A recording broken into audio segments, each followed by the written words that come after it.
Win by 2. Hey, they letting yoga instructors in the gym now.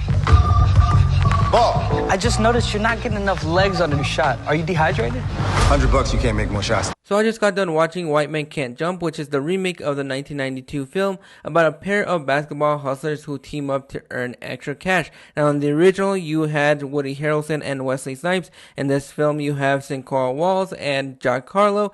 And even though I don't have really that big of an attachment to that original film, mostly because I've only seen about 5% of that film. The director of this film, Climatic, did another remake earlier this year in House Party, which I wasn't really the biggest fan of that movie, even though it did get a little bit of a pity laugh here and there. I just wasn't that big of a fan of that film, and so really I wasn't grabbing my pitchforks and burning the Hollywood executives to the stakes, mostly because I just don't care if a movie is original or a remake. For me personally, I really didn't mind this movie. I didn't think it was great, but it's not as bad as a lot of people either make it out to be or kind of really want to make it out to be. To a small degree, I bought the relationship between Cinco Walls, Kamal, and Jack Harlow's Jeremy. I thought they worked very fun. You also have Teyana Taylor as Kamal's girlfriend and Laura Harrier as Jack Harlow's Jeremy's girlfriend. I thought for the most part the performances were fine. It was serviceable to a degree. I don't think it was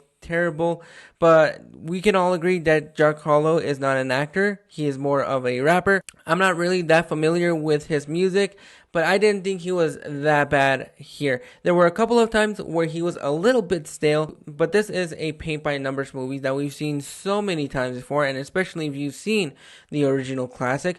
This movie really didn't do anything new to really reinvent and reimagine that original film. There were moments here and there where it got a pity laugh, and they tried to infuse some drama here and there between Jack Harlow's character and Laura Harrier's character, but it just fell flat for me. The film is written by Kenya Barris, who wrote this year's You People and Girls Trip, which I think is an underrated comedy and a lot of fun.